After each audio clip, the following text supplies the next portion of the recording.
वीर दमन करेंगे और श्रीपाल जब तक स्वस्थ नहीं हो जाते तब तक यहां से बाहर चले जाएंगे।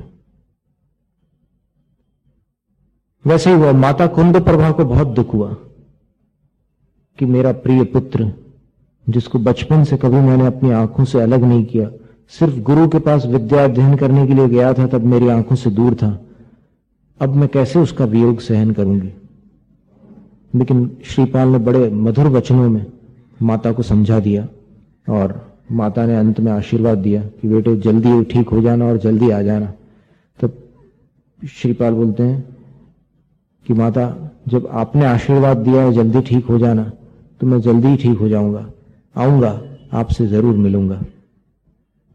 ऐसे कुछ बातें करके, मतलब जो विदाई के समय होती है चर्चाएं, उस प्रकार की चर्चाएं करके श्रीपाल वहां से निकल गए। और वो दुर्गंध इतनी प्रचंड थी उनके शरीर की कि अगर उनके कक्ष में कोई पक्षी आ जाए तो उसका प्राणांत हो जाए। इतनी भयंकर स्थिति बन गई थी शरीर की, और कोई पहचान नहीं सकता था। वो तो आवाज से मां को पता चलता था कि ये मेरा बेटा है श्रीपाल, वो तो चेहरे से तो कभी पहचान में आना ही नहीं था।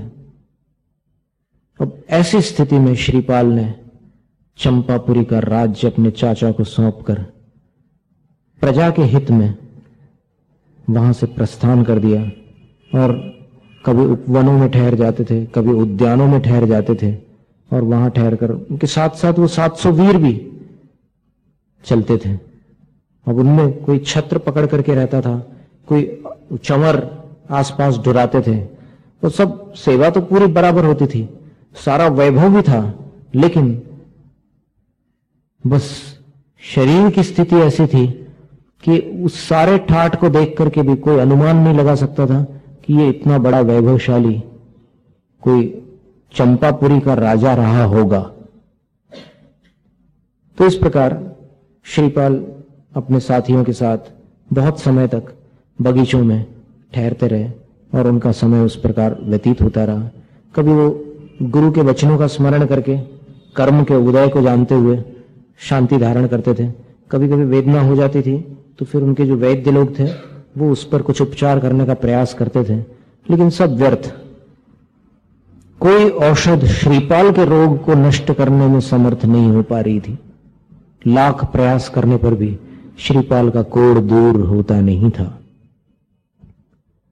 और जब तक यहां पर यह घटना हो रही थी तब तक एक मालव देश है, उस मालव देश की नगरी उज्जैनी, वहां पर एक प्रजापाल नाम के बहुत पराक्रमी राजा राज्य करते थे, जिनकी रानी निपुण सुंदरी थी। और निपुण सुंदरी की 2 कन्याएं थी, और 2 कन्याओं में से एक का नाम था सुर सुंदरी और दूसरी का नाम था मदन सुंदरी, जिसका बोलचाल में जो नाम था प्रेम से मैना सुंदरी बोलते थे उसको।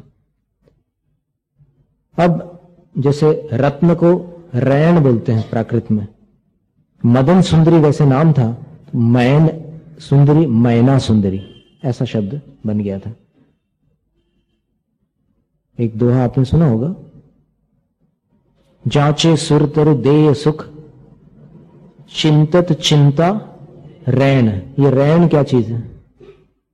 रैन का मतलब होता है रत्न। तो रत्न का अपभ्रंश में भाषा में परिवर्तन होकर के रैन बन गया, वैसे ही मदन का मैन बन गया, और फिर उस स्त्रीलिंग होने के कारण मैना ऐसा नाम हो गया, मैना सुंदरी नाम। तो छोटी का नाम मैना सुंदरी, बड़ी का सुर सुंदरी।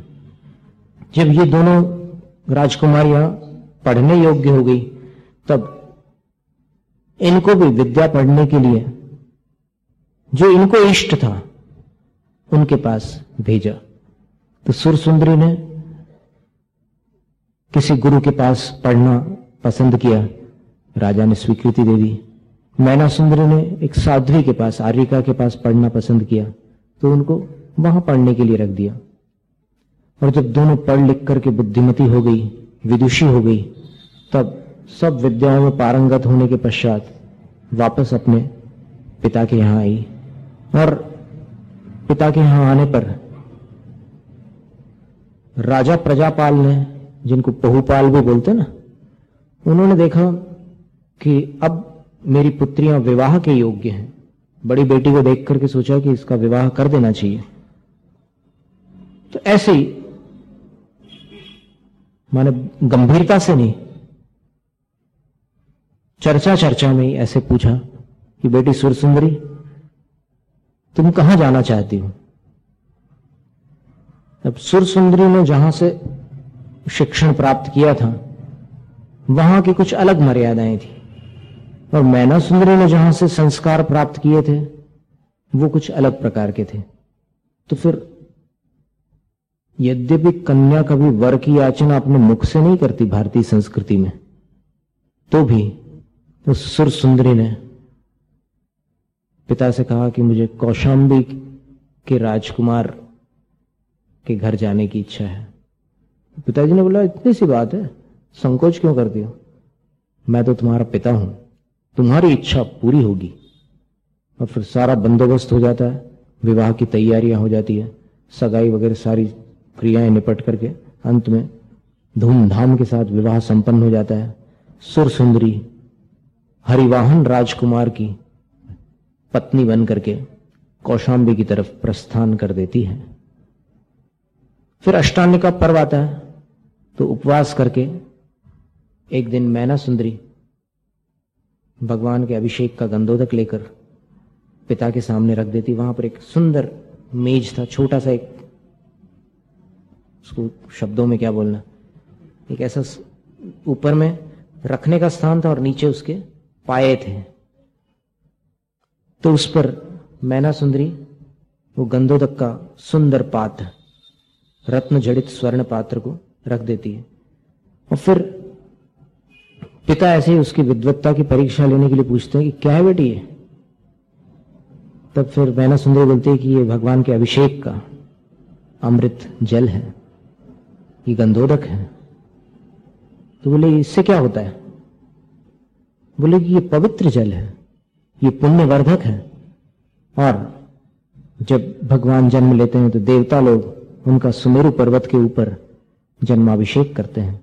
उस जन्माभिषेक का वर्णन करती है मैना सुंदरी, सुंदर वर्णन करती है, और कहती है कि उस समय क्षीर सागर के जल से भगवान के ऊपर देवता लोग जल धाराएं छोड़ते हैं, उनका मस्तकाभिषेक करते हैं। वो धाराएं सुमेरु पर्वत पर चारों ओर झरनों के समान बहने लग जाती है। लेकिन वहां जो असंख्यात देव, विद्याधर आदि होते हैं, वो उस जल को अपने मस्तकों पर धारण कर लेते हैं, अपने शरीर पर लगाते हैं, अपने अंग प्रत्यंग को उस गंधोदक के द्वारा पवित्र करते हैं। ये वो भगवान के अभिषेक का पवित्र जल गंधोदक है। तो फिर पिताजी बोलते हैं कि तूने ये कहा कि ये पुण्यवर्धक है, ये तो बता, पुण्य क्या वस्तु है? पुण्य पाप की दुनिया में बहुत चर्चा चलती है, पुण्य और पाप क्या है तुझे पता है? तो वो बेटी बोलती है मैना सुंदरी कि पिताजी, जो सत्कार्य किए जाते हैं उस समय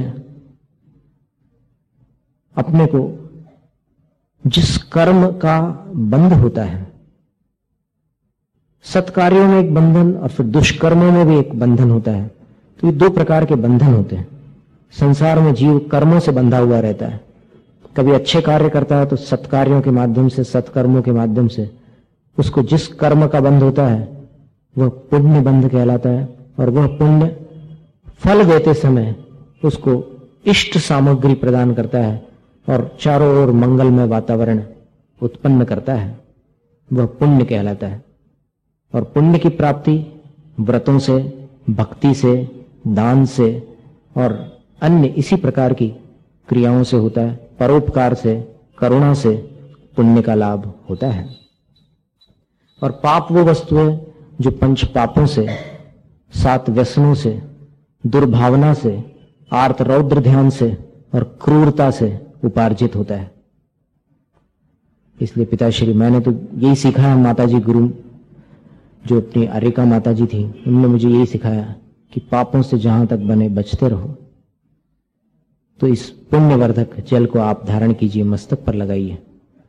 तो फिर राजा प्रजापाल बहुत प्रसन्न होते हैं और फिर उस गंधोदक को अपने मस्तक पर लगाते हैं। फिर जब पर्व पूरा होता है, मैना सुंदरी के उपवास भी पूर्ण हो जाते हैं, तब पिता उस पर एक दृष्टि डाल करके मन में विचार करता है कि ये मेरी छोटी बेटी भी, राजकुमारी भी विवाह के योग्य हो गई है, चलो इससे भी उसकी चर्चा कर लूं। तो फिर मैना सुंदरी को बुलाते हैं और बुला करके ऐसे देखते हैं मैना सुंदरी की तरफ। पहले मैना सुंदरी को लगता है कि पिताजी मुझे आज इस प्रकार देख रहे हैं, जरूर कोई प्रश्न पूछेंगे या कोई गंभीर बात करेंगे। तो पिताजी पूछते हैं कि बेटी, तेरी बहन तो कौशाम्बी चली गई, तेरा कहां जाने का विचार है? तो मैना सुंदरी एकदम आश्चर्य में पड़ जाती है कि पिताजी मुझसे पूछ रहे हैं कि मुझे कहां जाने का विचार है। ऐसे धरती की तरफ दृष्टि डाल करके चुपचाप खड़ी हो जाती। राजा प्रजापाल कहते हैं कि संकोच मत कर, जो तेरी मनसा हो, जो तेरी इच्छा हो, मुझे बतला दे, मैं उसका ध्यान रखूंगा, तेरी कामना पूर्ण करूंगा। फिर भी मैना सुंदरी कुछ नहीं बोलती। तब पिता पुनः प्रश्न करता है कि क्यों नहीं बोल रही है, तुझे संकोच किस बात का है? तो मैना सुंदरी को लगता है कि अब मुझे कुछ न कुछ तो बोलना चाहिए। बोलती है, पिताश्री, भारतीय संस्कृति में कन्या कभी अपने मुख से वर की याचना नहीं करती। यदि बड़ी बहन दीदी ने अगर ऐसा किया तो मैं कुछ नहीं जानती, मैं उसको दोष नहीं देती, लेकिन उसको वैसे संस्कार नहीं मिल पाए, मैं ऐसा समझती हूं। पर मैंने जहां पर विद्या प्राप्त की है, ऐसे संस्कार मिले हैं कि कन्या की मर्यादा क्या होती है, इसलिए मैं उसका उल्लंघन नहीं कर सकती। आप जैसा चाहोगे, जो आपको स्वीकार है वही मुझे इष्ट है, और मेरे भाग्य में होगा वो मुझे प्राप्त होगा। तो पिता ने बोला कि तेरे भाग्य में होगा वो तुझे प्राप्त होगा। वही उस दिन जो पुण्य की बात की थी, तूने उसी की बात कर रही है क्या? मैना सुंदरी बोलती है, जी पिताजी, सारा खेल तो संसार में पुण्य और पाप का ही है। उस पुण्य से ही मैं आज यहां तक पहुंची हूं। तो पिता बोलते हैं कि पुण्य से तू यहां तक आई है? क्या मेरा तेरे ऊपर कोई उपकार नहीं है? तू मुझे कुछ भी नहीं समझती? तो मैना सुंदरी एकदम हाथ जोड़ करके बोलती, पिताश्री, मेरा ये भाव नहीं है, आप निमित्त हैं, लेकिन अंतरंग में मेरे पुण्य का उदय है, जिसके कारण मुझे ये सब इष्ट साधन उपलब्ध हुए हैं। आप इसका अन्यथा अर्थ मत लीजिए पिताजी, मेरा भाव आपके अविनय का, अनादर का कदापि नहीं है। तो पिता बोलते हैं कि अच्छा, तू पुण्य से आई है यहां, और तू जो यहां हमारे राजघरानों में पली है, वो किसकी कृपा से पली है? मैना सुंदरी सरल भाव से बोलती कि पुण्य से। अच्छा, तुझे जो अच्छा अच्छा खाने को मिलता है, अच्छे वस्त्र पहनने मिलते हैं और सारे सुख प्राप्त होते हैं, वो कैसे होते हैं? मैना सुंदरी बोलती पुण्य से।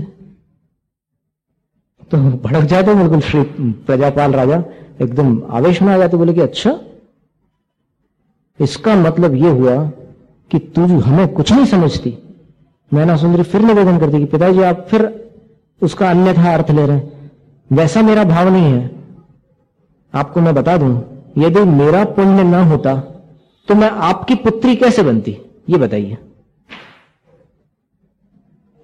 अपने पुण्य से ही तो मैंने आपके यहां जन्म प्राप्त किया, इसलिए आपका तो उपकार भरपूर है, पर मैंने जो पिछले जन्मों में कर्म किया है, उसी के फलस्वरूप आज मुझे ये सब प्राप्त हुआ है।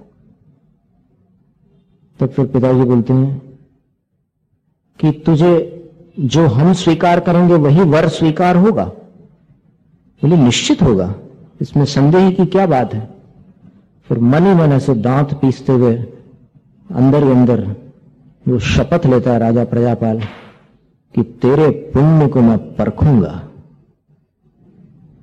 तेरे पुण्य की मैं परीक्षा लूंगा। तुझे जिस पर इतना अभिमान है, मैं उसकी परीक्षा लेके रहूंगा। तब मंत्रियों ने जब राजा की मुख मुद्रा देखी तो बेटी के चले जाने के बाद राजा को समझाते हैं कि राजन, बच्चों की बातों पर क्या आप इतनी दूर की सोच रहे हो, आप बिल्कुल अपने मन में से ये बात निकाल दीजिए माता पिता संतान के लिए हितकारी होते हैं, आप कोई भी अन्यथा विचार मत कीजिएगा। और वो जैसा पढ़ करके आई है वैसी बात कर रही है, उसको पता नहीं है कि राजा के सामने क्या बोलना पड़ता है। वो तो आपको अपना पिता मान करके सरल भाव से जो भी उसने समझा है वो प्रकट कर रही है। और वैसे देखा जाए तो उसने ये भी तो स्वीकार किया कि उस पुण्य से ही तो, उस पुण्य की कृपा से ही वो आपकी पुत्री बनी है। अगर पुण्य का उदय न होता तो वो कहीं किसी दरिद्र घर में पैदा हो जाती। तो आप तो खामोखा नाराज हो रहे हैं, आप क्यों इतना रुष्ट हो रहे हैं अपनी बेटी पर? आप क्षमा करो, जाने दो और दूसरे काम पर ध्यान दीजिए। आप इस प्रकार बच्चों पर नाराज मत होइए। लेकिन राजा जो थे उनके मन में वो चीज बैठ गई थी और फिर उन्होंने अंदर ही अंदर शपथ भी ले ली थी कि मैं तेरे पुण्य की परीक्षा लूंगा। तो एक बार वन विहार के लिए जब राजा निकले तो फिर कुछ आवाजें सुनाई पड़ी। बहुत दूर निकल गए तो किसी बगीचे से कुछ आवाजें सुनाई पड़ी और उस बगीचे में अंदर देखते हैं तो फिर बहुत सारे कोढ़ी लोग बैठे हुए हैं और फिर एक कोढ़ी के सिर पर वो छत्र लिए हुए कोई बाजू में खड़ा हुआ है। राजा ने सोचा कि ये क्या तमाशा है, क्या विचित्र नजारा है। इनमें रत्नों के हार है, माथे पर मुकुट है और राजाओं जैसे वस्त्र हैं और आसपास सारे ये सेवक लोग हैं। लेकिन विचित्र बात तो यह है कि ये सारे के सारे कोढ़ी हैं। पता नहीं राजा के मन में क्या सूझा कि उसने अपने हाथी को उसी बगीचे की तरफ मोड़ दिया और सारे जो उनके साथ में चलने वाले सामंत लोग थे, राजा के सेवक, वो सब साथ साथ चलते हैं। फिर राजा थोड़ी देर तक हाथी पर ही बैठे बैठे वो दृश्य देखता रहता है। फिर हाथी से नीचे उतरकर बगीचे में प्रवेश करता है। जैसे ही राजा बगीचे में प्रवेश करता है तो बंदीजन लोग गीत गाते हैं कि राजा प्रजापाल पधार रहे हैं और फिर उनके बिरधगान करते हैं। तो उसको सुनकर के श्रीपाल, वहां पर जो कोड़ियों का समूह था उसमें श्रीपाल थे बीच में, तो वो अपने सामंतों को बोलते हैं कि उठो, कोई राजा पधार रहे हैं, उनका स्वागत करो, हम भी उनसे मिलेंगे। तो बिल्कुल राजकीय विधि से दोनों का मिलन होता है और मिलन होने पर जो वार्तालाप करता है श्रीपाल राजा प्रजापाल के साथ, तो उनके शब्दों को, उनकी वाणी को सुनकर के प्रजापाल बहुत आनंदित होता है कि ठीक है, आज ये इतना बीमार है और फिर ऐसी रुग्ण अवस्था में कोढ़ी है, लेकिन ये बहुत बड़ा विद्वान है। और फिर इसके आगे क्या होता है सो फिर आगे देखेंगे। अरिहंत को नमन, अरिहंत को नमन, सिद्ध प्रभु को नमन, सिद्ध प्रभु को नमन, आचार्य को नमन, आचार्य को नमन, उपाध्याय को नमन, उपाध्याय को नमन, सर्व साधु को नमन, सर्व साधु को नमन, ये है मेरे पंच गुरु, इनको सदा नमन, इनके नमन से हो मुक्ति पथ पे गमन, इनकी ही भक्ति में हो मेरे मन वचन, अरिहंत जय जय, सिद्ध प्रभु जय जय, साधु जन जय जय, जिन धर्म जय जय, अरिहंत मंगल, सिद्ध प्रभु मंगल, साधु जन मंगल, जिन धर्म मंगल, अरिहंत उत्तम, सिद्ध प्रभु उत्तम, साधु जन उत्तम, जिन धर्म उत्तम, अरिहंत शरणा, सिद्ध प्रभु शरणा, साधु जन शरणा, जिन धर्म शरणा,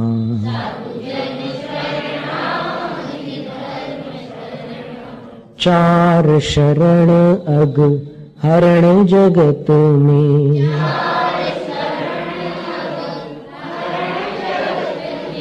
और न शरणाहितकारी।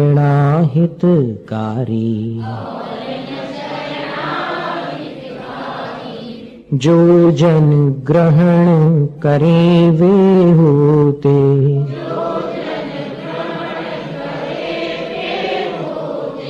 अजर अमर पद के धारी। नमस्कार श्री अरिहंतों को,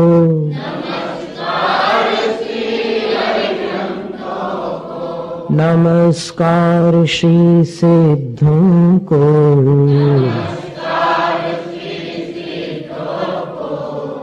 आचार्यों को उपाध्यायों को,